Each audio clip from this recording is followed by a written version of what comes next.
श्रीगुरुभ्यो नमः हरिः ओम् आपादमौलिपर्यन्तं गुरूणाम् आकृतिं स्मरेत् तेन विघ्नाः प्रणश्यन्ति ಸಿದ್ಧ್ಯಂತಿ ಚ ಮನೋರಥಃ.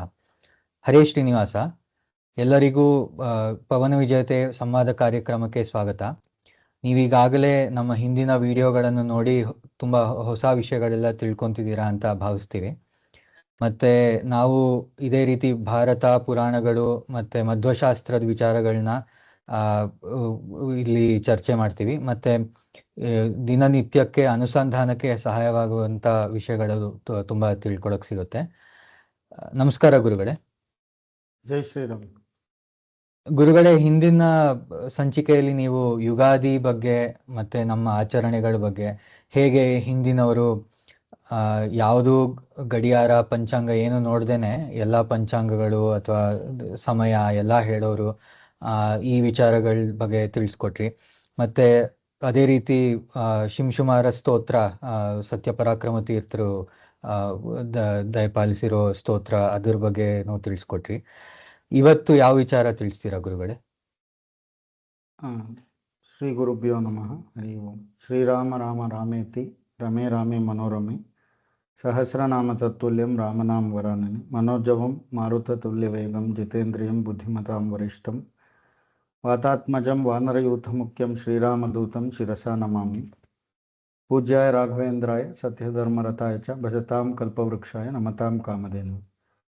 ಇವಾಗ ರಾಮಾಯಣ ನವರಾತ್ರಿ ನಡೀತಾ ಇದೆಯಲ್ಲ, ವೈಭವ, ರಾಮದೇವ್ರ ಸ್ಮರಣೆ ಮಾಡೋಣ. ಭಗವದ್ಗೀತೆಯಲ್ಲಿ ಅದ್ವೇಷ ಸರ್ವಭೂತಾನ ಮೈತ್ರ ಕರುಣ ಇವಚ ಅಂತ ಎಲ್ಲ ಅಧಿಷ್ಠಾನಗತ ಭಗವಂತ ಇವಾಗೆಲ್ಲ ಸರ್ವಭೂತ, ಇದರಲ್ಲೂ ಭೂತ ಹಿತೋರತಃ ಅಂತ ಹೇಳ್ತು ಭಗವದ್ಗೀತೆಯಲ್ಲಿ. ಇನ್ನೊಂದು ಕಡೆ ಯಾವತ್ತು ಧರ್ಮ ಅಂತ ಬಂದಾಗ ಎಲ್ಲ ರಾಜರಾಗ್ಬೋದು, ಪ್ರತಿಯೊಬ್ಬರು ಧರ್ಮಿಷ್ಠರು, ಧರ್ಮ ಪ್ರಜ್ಞೆಯಿಂದ ನಡೆಯೋರು, ಎಲ್ಲ ಭೂತಗಳಲ್ಲೂ ದಯೆಯನ್ನು ತೋರಿಸ್ತಾರೆ. ಈಶಾವಾಸ್ಯಮಿದಂ ಸರ್ವಂ ಅಂತ ಹೇಳ್ದಂಗೆ ಈಗ ಅದೇ ಥರ ನಮ್ಮ ಮನುಸ್ಮೃತಿನೂ ಸರ್ವಭೂತೇಶು ದಯಾಂ ಕುರುತೆ ಸಧರ್ಮ ಅಂದರೆ ಯಾವತ್ತೂ ಅಧರ್ಮ ಮಾಡೋರೆ ಇನ್ನೊಬ್ಬರಿಗೆ ಅಹಿಂಸೆಯನ್ನು ಮಾಡೋದು, ಹಿಂಸೆಯನ್ನು ಮಾಡೋದು. ಧರ್ಮಿಷ್ಠರು ಯಾವತ್ತೂ ಅಹಿಂಸೆಯಿಂದ ನಡ್ಕೋತಾರೆ. ವಿದ್ಯಾ ವಿನಯ ಸಂಪನ್ನೆ ಬ್ರಾಹ್ಮಣೆ ಗವಿಹಸ್ತಿನಿ ಭಗವದ್ಗೀತೆಯಲ್ಲಿ ಶುನೀಚೈವ ಶ್ವಪಾಕೆ ಚ ಪಂಡಿತ ಸಮದರ್ಶಿನಃ ಅಂತ. ಇದೆಲ್ಲ ಹೇಳಕ್ಕೆ ಇವತ್ತು ಯಾವುದೇ ಎಲ್ಲ ಅನಿಮಲ್ ಅಂದರೆ ರೈಟ್ಸ್ ಅಂತ ಬರ್ತಾರೆ, ಎಷ್ಟೋ ಪ್ರಾಣಿ ದಯ ಅಂತ. ಪ್ರತಿಯೊಂದು ನಾವು KSRTC ಬಸ್ಸಿಂದೇನು ಪ್ರಾಣಿ ದಯ ಮಾಡಿ ಅಂತ ಹೇಳ್ತಾರೆ. ಇದನ್ನು ನಾವಿವತ್ತು ರಾಮರಾಜ್ಯದಲ್ಲಿ ಯಾವ ಮಟ್ಟಕ್ಕೆ ಬೇರೆ ಎಲ್ಲ ಪ್ರಾಣಿಗಳನ್ನು ಒಳಗೊಂಡಂತ, ಇವತ್ತು ನಾವು ಡೆಮಾಕ್ರಸಿ ಅಂತ ಹೇಳಿದ್ರೆ ವೋಟ್ ಹಾಕಕ್ಕೆ ಬರೀ ನಾವು ಮನುಷ್ಯರು ಮಾತ್ರ ಹೋಗ್ತೀವಲ್ಲ, ಯಾವುದಾದ್ರೂ ಪ್ರಾಣಿಗೆ ವೋಟಿಂಗಲ್ಲಿ ರೈಟ್ಸ್ ಇದೆಯಾ? ಆದರೆ ರಾಮದೇವರು ವನವಾಸಕ್ಕೆ ಹೋಗುವಾಗ ವಾಲ್ಮೀಕಿ ಋಷಿಗಳು ವರ್ಣನೆ ಮಾಡ್ತಾರೆ, ಒಂದು ಕರು ಹೋಗಿ ಹಾಲು ಕುಡಿಯೋದು ಬಿಟ್ಬಿಟ್ಟಿತ್ತು, ಜೇನು ಅದು ಯಾವತ್ತಿದ್ರೂ ಕೂಡ ಅದು ಒಂದಿನ ಕ್ಷಣ ವ್ಯರ್ಥ ಮಾಡಲ್ಲ ಅಂತ ಜೇನು ಕೂಡ ಸಪ್ಪಕ್ಕೆ ಕೂತ್ಬಿಟ್ಟಿತ್ತು. ಪಕ್ಷಿಗಳು ಗೂಡು ಸೇರ್ತಾ ಇರಲಿಲ್ಲ, ಹಸು ಕರುಗಳು, ಹಾಗೆ ಎಲ್ಲ ಪ್ರಾಣಿಗಳ ಚಿಂತನೆ. ಅದು ಬರೀ ಕಾವ್ಯ ಅಲ್ಲ. ಅಂದರೆ ರಾಮ ಅಷ್ಟು ಎಲ್ಲರೂ ಹೃದಯದಲ್ಲಿ, ಈಗ ಹೇಗೆ ಶುಕಮುನಿಗಳು ಕರೆದಾಗ ಪಶುಗಳು ಕೂಡ ಅದು ಉತ್ತರ ಕೊಡ್ತು ಅಂತ ಹೇಳ್ತಾರೋ, ಮನೋನಿಯಾಮಕರಿಗೆ ಅಷ್ಟು ವೈಭವ ಇದ್ದರೆ ಭಾಗವತದ ಉಪಕ್ರಮದಲ್ಲಿ ಬರುತ್ತೆ. ಇನ್ನು ಅವರು ಉಪಾಸನೆ ಮಾಡುವಂಥ ರಾಮದೇವ್ರ ವೈಭವ ಹೆಂಗಿರಬೇಕು. ಒಂದು ಸತಿ ನಾವು ರಾಮಾಯಣವನ್ನು ನೋಡಿದ್ರೆ, ಒಂದು ಸತಿ ನಾಯಿ, ಅಲ್ಲಿ ಹೇಗೆ ನ್ಯಾಯಾಂಗ ವ್ಯವಸ್ಥೆ ಇತ್ತು ಅನ್ನೋಕ್ಕೆ, ಒಂದು ನಾಯಿ ಸುಮ್ಮನೆ ಹೋಗ್ತಾ ಇದ್ರೆ ಯಾರೋ ಒಂದು ಬ್ರಾಹ್ಮಣ ತೊಂದರೆ ಕೊಡ್ತಾರೆ, ಒಂದು ದೊಣ್ಣೆ ತೊಗೊಂಡು ಹೊಡೆದು ಬಿಡೋದು. ಆವಾಗ ನಾಯಿ ಹೋಗಿ ಒಂದು ನ್ಯಾಯದ ಗಂಟೆ ರಾಮನ ದರ್ಬಾರಲ್ಲಿ ಹೋಗಿ ಹೊಡೆದು ಒಳಗೆ ಬಿಡ್ರಿ ಅಂತ ಹೇಳ್ತಾನೆ. ಸ್ವಯಂ ರಾಮನೇ ವಿಚಾರಿಸ್ತಾನೆ, ಏನಾಗ್ಬೇಕು ನನ್ನಿಂದ ಸಹಾಯ ಅಂತ. ಸ್ವಾಮಿ, ಹಿಂಗೆ ನಾನು ಸುಮ್ಮನೆ ಹೋಗ್ತಾ ಇದ್ದಾಗ ಯಾರೋ ಒಂದು ಬ್ರಾಹ್ಮಣ ಬಂದು ನನಗೆ ತೊಂದರೆ ಕೊಟ್ಟ, ಹೊಡೆದ, ಏನು ವಿನಾಕಾರಣ ಹೊಡೆದ ಅಂತ. ಸರಿ ಅಂತ ಆ ಬ್ರಾಹ್ಮಣನ ಕರೆಸ್ತಾರ ಭಟ್ರ ಹತ್ರ. ಏನಪ್ಪ ಇವ್ರು ಹೇಳ್ತಾ ಇರೋದು ಸರಿನಾ ಅಂತಂದರೆ, ಹೌದು ನಾನು ತಪ್ಪು ಮಾಡಿದ್ದೀನಿ ಅಂತ. ಇನ್ನು ನಾಯಿನೇ ವಿಚಾರಿಸ್ತಾನೆ ರಾಮ, ಇವ್ರಿಗೇನು ಶಿಕ್ಷೆ ಕೊಡ್ಬೇಕು ನೀನೇ ಹೇಳು ಅಂತ. ಆವಾಗ ಇವ್ರನ್ನ ಇಂಥ ಒಂದು ಮಠ ಅಂತ ಹೇಳಿ ಅದಕ್ಕೆ ಮಠಾಧೀಶರನ್ನಾಗಿ ಮಾಡಿಬಿಡು ಅಂತ ಹೇಳುತ್ತೆ. ಇದೇನು ಅಂತ ಎಲ್ಲರಿಗೂ ಆಶ್ಚರ್ಯ ಆಗುತ್ತೆ. ಯಾಕೆ ಈ ರೀತಿ ಶಿಕ್ಷೆ ಕೊಡು ಅಂದರೆ ನೀನು ದೊಡ್ಡ ಪದವಿಯನ್ನೇ ಕೊಡ್ತಾ ಇದೀಯ ಅಂತ.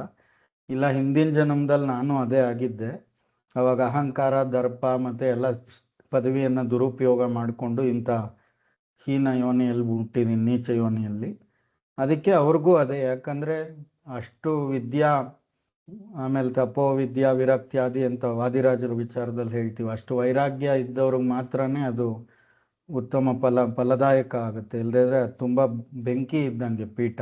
ಎಲ್ಲರೂ ಅದನ್ನು ಅರಗಿಸ್ಕೊಳ್ಳೋ ಒಂದು ಸಾಮರ್ಥ್ಯ ಇರಬೇಕು. ಸ್ವಯಂ ರಾಘವೇಂದ್ರ ಸ್ವಾಮಿಗಳಿಗೆ ಅವರು ವಿರಕ್ತ ಶಿಖಾಮಣಿಗಳಾಗಿ ಅಂಥ ಕ್ಷತ್ರಿಯ ಕುಲದಲ್ಲಿ ಹಸುರು ಕುಲದಲ್ಲಿ ಬಂದು ಹಿರಣ್ಯಕಶಿಪುವಿಂದ ಒಳ್ಳೆ ಭೋಗವಿಲಾಸದಲ್ಲಿ ಇರ್ಬೋದಾಗಿತ್ತು. ಅವಾಗೇ ಅವರು ವಿರಕ್ತರು. ನಂಗೇನು ಬೇಡ ಹರಿನಾಮ ಸ್ಮರಣೆ ಅನ್ಬೇಕಾದ್ರೆ.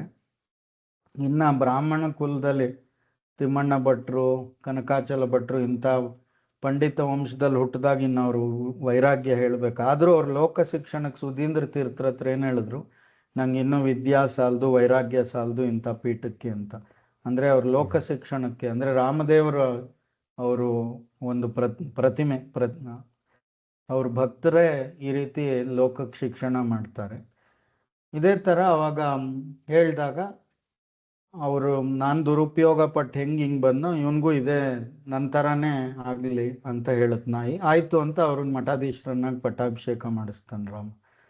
ಇಲ್ಲಿ ನಾವು ತಿಳ್ಕೊಬೇಕಾಗಿರೋದೇನೆಂದರೆ, ಎಲ್ಲರೂ ರಾಮರಾಜ್ಯ ಅಂತ ಹೇಳ್ತೀವಿ. ರಾಮರಾಜ್ಯದ ಲಕ್ಷಣಗಳನ್ನು ನೋಡಿ ಅದು ಇವತ್ತಿನ ಸಮಾಜದಲ್ಲಿ ನಾವು ಇಂಪ್ಲಿಮೆಂಟ್ ಹೆಂಗೆ ಮಾಡೋದು ಅದನ್ನು ನಾವು ಗ್ರೌಂಡಲ್ಲಿ ತಂದರೆ ಅವಾಗ ಇವತ್ತಿನ ರಾಜಕಾರಣಿಗಳು ಎಲ್ಲರೂ ಕೂಡ ರಾಮಾಯಣ ಶ್ರವಣ ಮಾಡಿದ್ರೆ ಅವಾಗ ಇವತ್ತಿನ ನ್ಯಾಯಾಂಗ ವ್ಯವಸ್ಥೆ, ಈ ಜುಡಿಷಿಯಲ್ ಅಂತ ಕಾರ್ಯಾಂಗ, ನ್ಯಾಯಾಂಗ, ಶಾಸಕಾಂಗ ಅಂತ ಹೇಳ್ತೀವಲ್ಲ, ಇವತ್ತು ನಾವೆಂಥ ಒಂದು ಕರಪ್ಟ್ ಸಿಸ್ಟಮಲ್ಲಿ ಇದ್ದೀವಿ ಅನ್ನೋಕ್ಕೆ ನಾವು ಮೊದಲು ಇವತ್ತು ಪ್ರಾಣಿಗಳು ಅಂತ ನೋಡಿದ್ರೆ ನಾವು ಯಾವುದೇ, ಇವಾಗ ನಾನು ಒಂದು ಎಕ್ಸಾಂಪಲ್ ಕೊಟ್ಟೆ ವೋಟಿಂಗಲ್ಲಿ ಏನಿಲ್ಲ ಅಂತ. ನಾವು ಇವತ್ತೆಲ್ಲ automotive industry, pharma industry, mobile ಎಲ್ಲ ತಂದು ಯಾವ್ಯಾವ 84 ಲಕ್ಷ ಜೀವರಾಶಿ ಅಂತ ಹೇಳ್ತೀವಿ. ಇವಾಗ ಯಾವುದೇ ಟ್ರೀಟ್ಮೆಂಟ್ ಇಲ್ದಿರೋ ಇಂಡಸ್ಟ್ರಿಯಲ್ ಆ್ಯಂಡ್ ಫ್ಯಾಕ್ಟ್ರಿ ಅಥವಾ ಫಾರ್ಮಾ ವೇಸ್ಟು ಅದನ್ನು ಎಲ್ಲ ರಿವರ್ಸ್ ಬಿಟ್ಟರೆ ಫಿಶರಿಗೆಲ್ಲ ಎಷ್ಟು ಎಫೆಕ್ಟ್ ಆಗುತ್ತೆ, ಅಕ್ವಾಟಿಕ್ ಲೈಫ್ ಅಂತ ಹೇಳ್ತೀವಲ್ಲ. ಮತ್ತು ಸ್ಲಾಟರ್ ಇಂಡಸ್ಟ್ರಿ, ಮಾಸ್ ಕಿಲ್ಲಿಂಗ್ ಹೆಂಗೆ ನಡೆಯುತ್ತೆ, ದಿನಾಗಲೂ ಮಿಲಿಯನ್ಸ್ ಆಫ್ ಇದು ಕೆಜಿಗಳು, ಟನ್ಸ್ ಗಟ್ಟಲೆ ಮಾಂಸ ಎಲ್ಲ ರಫ್ತಾಗುತ್ತೆ. ಮತ್ತು ಲ್ಯಾಬ್ ಟಾರ್ಚರ್ ಅಂತ ತೊಗೊಂಡ್ರೆ ಇವತ್ತು ಎಲ್ಲ ನಮಗೆ ಮಾತ್ರ ಡ್ರಗ್ ಲೈಫ್ ಸೈಕಲ್ ತೊಗೊಂಡ್ರೆ ಮೊದಲು ಇನ್ಸೆಕ್ಟ್ಸು ಮತ್ತು ಎಷ್ಟೋ ಕೋತಿಗಳು, ರ್ಯಾಟು, ಅದಕ್ಕೆಲ್ಲ ಎಷ್ಟು ಟಾರ್ಚರ್ ಮಾಡ್ತಾನೆ ಮನುಷ್ಯ. ಹಿಂದೆ ನಮ್ಮ ಪ್ರಾಚೀನ ಪದ್ಧತಿಯಲ್ಲಿ ಇದು ಯಾವುದೂ ಇಲ್ಲ. ಇವಾಗ ಏನಾದರೂ ಒಂದು ನಾವು ಬರ್ನಾಲ್ ಅಪ್ಲೈ ಮಾಡ್ಕೋತೀವಿ, ಸುಟ್ಟಾಗ ಅದು ವಾಸಿ ಆಗುತ್ತಾ ಇಲ್ವ ಅನ್ನೋಕ್ಕೆ ಮೊದಲು ಕೋತಿಗೋ ಏನೋ ಸುಟ್ಬಿಟ್ಟು ಅದನ್ನು ವಾಸಿ ಆಗುತ್ತಾ ಅಂತ ಟ್ರೈ ಮಾಡಿರ್ತಾರೆ. ಇದು ಮನುಷ್ಯನ ಎಷ್ಟು ಒಂಥರ ಸ್ವಾರ್ಥ, ಆಮೇಲೆ ದರ್ಪ ಇನ್ನೊಂದು ಜೀವರಾಶಿಗಳ ಮೇಲೆ. ಪ್ರಹ್ಲಾದ್ ರಾಜರು ಹೇಳ್ತಾರೆ, ಸಕಲ ಪ್ರಾಣಿಗಳಲ್ಲೂ ಸುಖವ ಚಿಂತಿಸಿರೋ ನೀವು, ಸಕಲರಲ್ಲಿ ಇರುವ ಹರಿ ಸುಖವ ಕೊಡುವನು ನಿಮಗೆ ಅಂತ. ನಾವು ಇನ್ನೊಬ್ಬರಲ್ಲಿ ಸುಖವನ್ನು ಚಿಂತಿಸಿದ್ರೆ, ಇಷ್ಟು ದೊಡ್ಡ ಬ್ರಹ್ಮದೇವರ ಒಂದು ಪರಿವಾರ ಇದು, ಎಲ್ಲ ಬ್ರಹ್ಮದೇವರು ಸೃಷ್ಟಿ ಮಾಡಿದಾಗ ಎಲ್ಲರೂ ಚೆನ್ನಾಗಿರ್ಬೇಕಂತ. ಯಾವುದೋ ವಿಷಜಂತುಗಳು ಮನೇಲಿ ಬಂದರೆ ಉತ್ತಮ ಪಕ್ಷ ಅದನ್ನು ತೊಗೊಂಡೋಗಿ ದೂರ ಬಿಡಬೇಕು. ಅಥವಾ ಮಧ್ಯಮ ಪಕ್ಷ ಇಲ್ಲ, ನಮ್ಗೆ ಅಷ್ಟು ಶಕ್ತಿ ಇಲ್ಲ, ಇನ್ನೇನು ಕಚ್ಚಕ್ಕೆ ಬರ್ತಾ ಇದೆ ಅಂದಾಗ ಅವಾಗ ಯಾವುದೋ ತುಂಬ ಆಪತ್ಕಾಲ ಬಂದಾಗ ಸಾಯಿಸ್ಬೋದು. ಸಾಯಿಸೋದು ಅದು ಮಧ್ಯಮ ಪಕ್ಷ ಅಥವಾ ಅಧಮ ಪಕ್ಷ ಅಂತಲೇ ಕರೆಸ್ಕೊಳ್ಳುತ್ತೆ. ಆದಷ್ಟು ನಾವು ಯಾರಿಗೂ ಹಿಂಸೆ ಕೊಡಬಾರ್ದು. ಇವತ್ತು ನಾವು ಅಲ್ಲಿ ಕಾಡಿಗೆ ಹೋಗಿ ಅಲ್ಲಿ ಕಾಡಲ್ಲೆಲ್ಲ ಅಫಾರೆಸ್ಟೇಷನ್ ಮನೆಗಳು ಕಟ್ಟಿ, ಬ್ರಿಡ್ಜ್ ಕಟ್ಟಿ ಎಲ್ಲ ಮಾಡಿ, ಅದೇನನ್ನ ನಾಡಿಗೆ ಬಂದರೆ ಇಮಿಡಿಯೇಟ್ ಶೂಟ್ ಅಟ್ ಸೈಟ್ ಅಂತ ಕೊಟ್ಬಿಟ್ಟಿದ್ದಾರೆ. ಅದು ಬದುಕೋಂಗೆ ಇಲ್ಲ. ಕೆರೆಗಳು, ಕಾಡಲ್ಲಿರೋದೆಲ್ಲ ಹಾಳು ಮಾಡಿ ಅದರ ಆಹಾರಗಳನ್ನು ಕಿತ್ಕೊಂಡು, ಅದ್ರ ಜಾಗಗಳನ್ನು ಕಿತ್ಕೊಂಡು, ಹಾಗೆ ಲ್ಯಾಬ್ ಟಾರ್ಚರ್ ಅಂತ ತುಂಬ ಕಷ್ಟ. ಅದರಿಂದ ಅದಕ್ಕೆ ತುಂಬ, ಆಮೇಲೆ ಎಷ್ಟೋ ಜನ ಇವಾಗೇನೋ ಪೌಲ್ಟ್ರಿ ಫಾರ್ಮ್ ಅಂತ ಎಲ್ಲ ಕೇಜಲ್ಲಿ ಹಾಕಿ ಬೆಳೆಸ್ತಾರೆ. ಅದು ಯಾರು ಹೇಳಿದ್ದು, ಅದ್ರ ಪಾಡಿಗೆ ಅದಿರಬೇಕು. ಆಮೇಲೆ ಅದಕ್ಕೆ ಮನೆಗಳನ್ನೆಲ್ಲ ಎಷ್ಟೋ ಮರ ಕಡಿಯೋದ್ರಿಂದ ಮರದಲ್ಲಿ ವಾಸ ಆಗಿರುತ್ತೆ. ಇವಾಗ ಒಂದು ರೋಡ್ ಹಾಕಬೇಕಾದ್ರೆ ಲಕ್ಷಾಂತರ ಮರ ಕಡಿದು ಬಿಡ್ತಾರೆ, ಅದರಲ್ಲಿರೋ ಎಷ್ಟೋ ಪಕ್ಷಿಗಳು ಗೂಡು ಕಟ್ಟಿರುತ್ತೆ, ಅದು ಎಲ್ಲಿಗೆ ಹೋಗ್ಬೇಕು. ಮತ್ತು ಪ್ಲ್ಯಾಸ್ಟಿಕ್ ಎಲ್ಲ, ಇವಾಗ ನಾವು ಪ್ಲ್ಯಾಸ್ಟಿಕ್ ಹಾಕಿದ್ರೆ ಎಲ್ಲ ನದಿಗಳಲ್ಲಿ ಅಥವಾ ಕೆರೆಗಳಲ್ಲಿ, ಸಮುದ್ರದಲ್ಲಿ ಎಷ್ಟು ಪ್ರಾಣಿಗಳಿಗೆ ಈ ಕ್ಲೈಮ್ಯಾಟಿಕ್ ಚೇಂಜ್ ಇಂಪ್ಯಾಕ್ಟಿಂದ ನಾವು ಮಾಡೋ ಎಷ್ಟೋ ಅನಾಚಾರಗಳಿಂದ ಅದಕ್ಕೆ ಎಷ್ಟು ಪ್ರಾಣಿ ಸಮುದಾಯಕ್ಕೆ ತೊಂದರೆ ಆಗ್ತಾ ಇದೆ. ಅದೆಲ್ಲ ನಾವು ಇದನ್ನು ಹೇಳ್ತಾ ಹೋದರೆ ಇದು ಒಂದಿನ 2 ದಿನಕ್ಕೆ ನಿಲ್ಲೋದಲ್ಲ. ಇದು ಎಲ್ಲ ಥರ ನಮ್ಮ ಜೀವನದಲ್ಲಿ ನಾವು ಪ್ರತಿಯೊಂದು ಹೆಜ್ಜೆ ಇಟ್ಟಾಗ ಅದರಿಂದ ಲಕ್ಷಾಂತರ ಅಪಚಾರಗಳು ಆಗ್ತಾ ಇರುತ್ತೆ ನಮ್ಮ ಜೊತೆ ಇರೋ ಬೇರೆ ಬೇರೆ ಪಶು ಪಕ್ಷಿ ಪ್ರಾಣಿ ಸಮುದಾಯಕ್ಕೆ. ಅದನ್ನು ಮಾನವ ಇವತ್ತು ಯೋಚನೆನೇ ಮಾಡ್ತಾ ಇಲ್ಲ. ಅಷ್ಟು ಅಜ್ಞಾನ, ಅಧರ್ಮದ ಹಾದಿಯಲ್ಲಿ ಅಷ್ಟು ಬೆಳೆದ್ಬಿಟ್ಟಿದ್ದೀವಿ ನಾವು. ಇದು ರಾಮರಾಜ್ಯದಲ್ಲಿ ಕಿಂಚಿತ್ತೂ ಇರಲಿಲ್ಲ ಅನ್ನೋಕ್ಕೆ ಈ ಒಂದು ದೃಷ್ಟಾಂತ ನಾವು ತಗೋಬೋದು. ಆಮೇಲೆ ಇವತ್ತು ಜುಡಿಷಿಯಲ್ ಸಿಸ್ಟಮ್ ಅಂತ ಬಂದರೆ ಯಾವ ರೀತಿ ಇದೆ ಅಂತ ಹೇಳಬೇಕಾದ್ರೆ, ನಾವು ರಾಮರಾಜ್ಯದಲ್ಲಿ ನೋಡಿದ್ವಿ ಯಾವುದೇ ರೀತಿ ಇವಾಗ ನಾವು ನೆಪೋಟಿಸಮ್ ಅಥವಾ ಇವತ್ತು ಯಾರನ್ನ ಅಫೋರ್ಡಬಲ್ಟಿ ಅಂತ ತೊಗೊಂಡ್ರೆ ಒಂದು ಚಿಕ್ಕ ಬೆಂಚ್ ಕೇಸಲ್ಲಿ ಯಾವುದೋ ಚಿಕ್ಕ ಕೋರ್ಟ್ಗೆ ಹೋಗ್ಬೇಕಾದ್ರೂ ಯಾರನ್ನ ತುಂಬ ದೊಡ್ಡ ಪ್ರಭಾವಶಾಲಿಗಳ ಮೇಲೆ ಕೇಸ್ ಹಾಕಿದ್ರೆ ಅದು ಉಲ್ಟಾ ಬೀಳುತ್ತೆ. ಇವಾಗ ಯಾರೋ ರಾಜಕಾರಣಿಗಳ ಮಕ್ಕಳು ಎಲ್ಲೋ ಕಾರ್ ನಿಲ್ಲಿಸಿ ನಾವು ಕಂಪ್ಲೇಂಟ್ ಕೊಡಕ್ಕೆ ಹೋದ್ರೆ ಅವರೇ ಈ ಏನೋ ವಾಪಸ್ ಕೇಸ್ ಹಾಕಿ ಕೌಂಟರ್ ಕೇಸ್ಗಳು ಯಾರು ಕಂಪ್ಲೇಂಟ್ ಕೊಟ್ಟಿರ್ತಾರೋ ಅವ್ರ ಮೇಲೆ ಕೇಸ್ ಆಗೋಗುತ್ತೆ. ಅದಕ್ಕೆ ಇವತ್ತು ಕೋರ್ಟು ಕಚೇರಿ ಪೊಲೀಸ್ ಅಂದ್ರೇನೆ ಜನ ಹೆದರೋ ಪರಿಸ್ಥಿತಿಯಲ್ಲಿದ್ದಾರೆ. ಸ್ವಲ್ಪ ಶ್ರೀಮಂತರ ಕಡೆನೇ ಯಾವತ್ತೂ ಆಗುತ್ತೆ. ಎಷ್ಟು ಭ್ರಷ್ಟಾಚಾರ ಪಾಪಾಚಾರ ತುಂಬ ತುಳುಕ್ತಾ ಇದೆ, ಇದು ಎಲ್ಲರಿಗೂ ಗೊತ್ತಿದೆ. ಅಂದರೆ ಆಕ್ಸೆಸಿಬಿಲಿಟಿನೇ ಇಲ್ಲ. ಒಂದು ನಾಯಿ ಕೂಡ ಸ್ಟ್ರೈಟ್ ಹೋಗಿ ರಾಮದೇವ್ರನ್ನೇ ಹೋಗಿ ಇವತ್ತೆಲ್ಲರೂ ಹೇಳ್ತಾರೆ ಕಾರ್ಪೊರೇಟಲ್ಲಿ flat culture, anybody can go and speak directly to ಅಂತ. ಅದು ಸುಮ್ಮನೆ ಬಾಯಿ ಮಾತು ಹೇಳೋದು. ಯಾರೂ ಒಬ್ಬ ಫ್ರೆಶರ್ ಹೋಗಿ CEO ಹತ್ರ ಮಾತಾಡೋಕ್ಕಾಗಲ್ಲ, ಸುಮ್ಮನೆ ಹೇಳ್ತಾರೆ. ಅದೇ ಥರ ಇಲ್ಲಿ ಎಲ್ಲರ ಸಿಟಿಸನ್ನು ಈಕ್ವಲ್ ಅಂತ ಸಂವಿಧಾನದಲ್ಲಿ ಇದ್ರೂ ಕೂಡ ಆ ಥರ ಆಕ್ಸೆಸಿಬಿಲಿಟಿ ಇದೆಯಾ ಅಂದರೆ ಇವತ್ತಿಗೂ ಇಲ್ಲ. ಯಾಕಂದರೆ ಯಾರು ದುಡ್ಡಿದ್ದವ್ರಿಗೆ ನ್ಯಾಯ ಅಷ್ಟೇ, ಅನ್ಯಾಯ ದುಡ್ಡಿರೋರು ನ್ಯಾಯವನ್ನು ಕೊಂಡ್ಕೊಂಡ್ಬಿಡ್ತಾರೆ, ಹೆಂಗೆ ಬೇಕೋ ಮ್ಯಾನುಪ್ಯುಲೇಟ್ ಮಾಡ್ತಾರೆ. ಎಲ್ಲ ಹಂತದಲ್ಲೂ ಭ್ರಷ್ಟಾಚಾರ ನಡೆಯುತ್ತೆ. ಹಂಗೆ ತೊಗೊಂಡ್ರೆ ಇವತ್ತು 55 ಲಕ್ಷ ಕೇಸ್ಗಳು ಪೆಂಡಿಂಗ್ ಇದೆ. ಈ ರಾಮರಾಜ್ಯದಲ್ಲಿ ಯಾವುದೂ ಪೆಂಡಿಂಗ್ ಇಲ್ಲ ಅನ್ನೋಕ್ಕೆ ಸ್ಟ್ರೈಟ್ ರಾಮನೇ ಅಷ್ಟು ಕಾನ್ಫಿಡೆಂಟಾಗಿ ಅವನು ಓಪನ್ನಾಗಿ ಖಾಲಿ ಕೂತಿದ್ದ ಅನ್ಬೇಕಾದ್ರೆ, ಆಮೇಲೆ 55 ಲಕ್ಷ ಪೆಂಡಿಂಗ್ ಕೇಸಸ್ ಇರ್ಬೇಕಾದ್ರೆ ಇಲ್ಲಿ ಒಂದೂ ಪೆಂಡಿಂಗ್ ಇಲ್ಲ. ಟೈಮು ಫ್ಲ್ಯಾಶ್ ಆಫ್ ಎ ಸೆಕೆಂಡಲ್ಲಿ ಮುಗಿಸ್ಬಿಟ್ರು. ಇಲ್ಲಿ 17 ಮಿಲಿಯನ್ ಕೇಸಸ್ 5 ವರ್ಷದಿಂದ ಇನ್ನೂ ನಡೀತಾ ಇದೆ. ಇವತ್ತು ತೊಗೊಂಡ್ರೆ 30-40 ಲಕ್ಷ ಕೇಸ್ಗಳು ಬ್ಯಾಕ್ಲಾಗ್ ಇದೆ. 30-40 ವರ್ಷದಿಂದ 1,80,000 PIL ಕೇಸ್ಗಳು. ಮತ್ತು ಕನ್ಸ್ಯೂಮರ್ ಕೋರ್ಟ್ಸ್ದು 150 ಡೇ ರೂಲ್ ಅಂತಿದೆ, ಆದರೆ 600 ದಿನ 700 ದಿನ ಆದರೂ ಮುಗಿಯಲ್ಲ ಇವತ್ತಿಗೂ ಎಷ್ಟೋ ಕೇಸ್ಗಳು.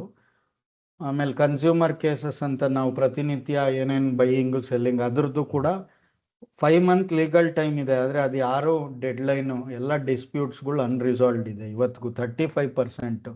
ಹಂಗಾದ್ರೆ ದಿನನಿತ್ಯ ಯಾಕೆ ಅಷ್ಟು ಸೈಬರ್ ಸ್ಕ್ಯಾಮ್ಗಳು ಎಲ್ಲ ಮೋಸಗಳು ನಡೆಯುತ್ತೆ ಆನ್ಲೈನ್ ಶಾಪಿಂಗಲ್ಲಿ? ಯಾಕಂದ್ರೆ ಅವ್ರಿಗೆ ಗೊತ್ತು ಇವರೇ ಬೇಜಾರಾಗಿ ಬಿಟ್ಬಿಡ್ಬೇಕು. ಯಾರೋ ಒಬ್ರು 500 ರೂಪಾಯಿ ಮೋಸ ಮಾಡಿ ಆ ನ್ಯಾಯ ನಮಗೆ ಒದಗಿ ಬರೋಕ್ಕೆ ನಾವು 50,000 ಖರ್ಚು ಮಾಡಬೇಕು, ಇಲ್ಲ 5 ವರ್ಷ ಅಂತಂದರೆ ಎಷ್ಟೋ ಜನ ಕೇಸ್ ಹಾಕಿ ಅವ್ರ ಮೊಮ್ಮಕ್ಕಳು ಹುಟ್ಟಿದ್ರು ಅವ್ರಿಗೆ ನ್ಯಾಯ ಸಿಕ್ಕಲ್ಲ. ಆ ಥರ ಆಗುತ್ತೆ. ಇನ್ನು ಬೇಲ್ ಡಿಸಿಷನ್ಸ್ ಎಲ್ಲ ಡಿಲೇ ಆಗುತ್ತೆ. ಎಷ್ಟೋ ಜನ ನಿರಪರಾಧಿಗಳಿಗೆ ಶಿಕ್ಷೆ ಆಗುತ್ತೆ. ಅಂಡರ್ ಟ್ರಯಲ್ ಪ್ರಿಸನ್ 75% ಪ್ರಿಸ್ನರ್ಸು ಅಂಡರ್ ಟ್ರಯಲಲ್ಲೇ ಇದ್ದಾರೆ. ಅವ್ರ ಜೀವನ ಏನಾಗಬೇಕು? ಕನ್ವಿಕ್ಷನ್ ರೇಟ್ ಕೂಡ ತುಂಬ ಕಮ್ಮಿ ಇರುತ್ತೆ. ಎಷ್ಟೊಂದು ಸುಳ್ಳು ಕೇಸ್ಗಳು ಹಾಕೋದು, ವೈಲೇಷನ್ ಆಫ್ ಬೇಸಿಕ್ ರೈಟ್ಸ್ ಇದೆ, ಅವ್ರ ಜೀವನನೇ ಹಾಳಾಗ. ಆಮೇಲೆ ಜಡ್ಜ್ಗಳು ತೊಗೊಂಡ್ರೆ 21 per million ಇದ್ದಾರೆ. ಬೇರೆ ದೇಶಗಳಲ್ಲೆಲ್ಲ 300, 400, 150 ಈ ಥರ ಇದ್ದರೆ ಇವರೇನು ರಿಕ್ರೂಟ್ಮೆಂಟ್ ಮಾಡೋಕ್ಕೆ ಸರ್ಕಾರದಲ್ಲಿ ದುಡ್ಡೇ ಇಲ್ಲ. ಎಷ್ಟು ಜನ ಲಾಯರ್ಸ್ ಇರಬೇಕು, ಎಷ್ಟು ಕೋರ್ಟ್ ಇರಬೇಕು, ಇದೆಲ್ಲ ಪಾಪ್ಯುಲೇಷನ್ಗೆ ಪ್ರಪೋರ್ಷನೇಟಾಗಿ ರೇಷಿಯೋ. ಆಮೇಲೆ ಜುಡಿಷಿಯಲ್ ಪೊಸಿಷನ್ 20 to 40% ಅದು ಫಿಲ್ಲಿಂಗೇ ಆಗಿಲ್ಲ ತುಂಬ ದಿವಸದಿಂದ. ಆಮೇಲೆ ಈ ಗೌರ್ಮೆಂಟ್ ಕೇಸಸ್ಗಳೇ 50% ಕೇಸಸ್ಗಳು ಅವರೇ ಬಿಗ್ಗೆಸ್ಟ್ ಲಿಟಿಗೆಂಟ್. ಇದರಲ್ಲಿ ಜನಗಳು ಅವರು ಸರ್ಕಾರದಿಂದಾನೇ ಅನ್ಯಾಯ ಆಗೋಗಿದೆ ಇವಾಗ ಎಷ್ಟೋ ಎಲ್ಲ ಥರ. ಅದು ಸಿಸ್ಟಮ್ ಕ್ಲಾಗಿಂಗ್. ಆಮೇಲೆ ಸೆಂಟ್ರಲ್ಲು ಸ್ಟೇಟ್ಗೆ ಮಧ್ಯ ಸರಿಯಾದ ಕೋಆಪ್ರೇಷನ್ ಕೋಆರ್ಡಿನೇಷನ್ಸ್ ಇಲ್ಲ. Frequent adjournments, repeated postponement. ಯಾವತ್ತು ಇವಾಗ ಹೆಂಗೆ ನಾಯಿಗೆ ಅವಾಗಿಂದ ಅವಾಗೇ ನ್ಯಾಯ ಕೊಟ್ಟ, ಎಷ್ಟು ಅನ್ಲಿಮಿಟೆಡ್ ಎಂಡ್ಲೆಸ್ಲಿ ಅದು ತಳ್ತಾ ಇದ್ರೆ. ನಾವು ರಾಮ ಮಂದಿರ ಕೇಸ್ ತೊಗೊಂಡ್ರೆ 500 ವರ್ಷ ಬಂತು. ಇವಾಗ ತುಂಬ ಇಂಪಾರ್ಟೆಂಟ್ ಯಾವುದಾದ್ರೂ ಎಲ್ಲ ಜನರಿಗೆ ಮತ್ತು ನಮ್ಮ ಭಾರತ ದೇಶದಲ್ಲಿ ಎಲ್ಲರಿಗೂ ಸಹಾಯ ಆಗುವಂಥದ್ದನ್ನು ಮಾಡಲ್ಲ. ಅದೇ ಯಾರನ್ನ ರಾಜಕಾರಣಿಗಳು ಅಂತಂದರೆ ರಾತ್ರೋರಾತ್ರಿ ತೆಗಿತಾರೆ, ಒಂದೇ ದಿವಸದಲ್ಲಿ ಕೊಡ್ತಾರೆ. ಯಾರ್ದನ್ನ MLAನೋ MP ನೋ ಡಿಸ್ಕ್ವಾಲಿಫೈ ಆಗಿಬಿಟ್ರೆ. ಆ ರೀತಿ ಯಾರಿಗೆ ಪ್ರಭಾವಶಾಲಿಗಳು ತುಂಬ ರಿಚ್ ಕ್ಲಾಸ್ ಇದ್ದಾರೆ ಅವ್ರ ಪರವಾಗಿ ಜನಸಾಮಾನ್ಯರಿಗೆ ಕೆಲಸ ಮಾಡ್ತಾ ಇಲ್ಲ. ಅದೇ ಥರ ಔಟ್ಡೇಟೆಡ್ ಲಾಸ್ ಆ್ಯಂಡ್ ಇದು ಅಂತ ಪ್ರೊಸೀಜರಲ್ ಕಾಂಪ್ಲೆಕ್ಸಿಟಿ. ಇವಾಗ 50 ವರ್ಷ 70 ವರ್ಷದಿಂದ ಯಾವುದೂ ಅಪ್ಡೇಟ್ ಆಗಿಲ್ಲ ಕಾನೂನುಗಳು. ರಾಮರಾಜ್ಯದಲ್ಲಿ ಆ ರೀತಿ ಇರಲಿಲ್ಲ. ಯಾಕಂದರೆ ನಾವು ಅಷ್ಟು ನೋಡಿದ್ರೆ ಪ್ರತಿದಿನ ಅಲ್ಲೆಲ್ಲ ಅವರು ದರ್ಬಾರಲ್ಲಿ ಇದ್ದವರು ಎಲ್ಲ ಪಂಡಿತರುಗಳು.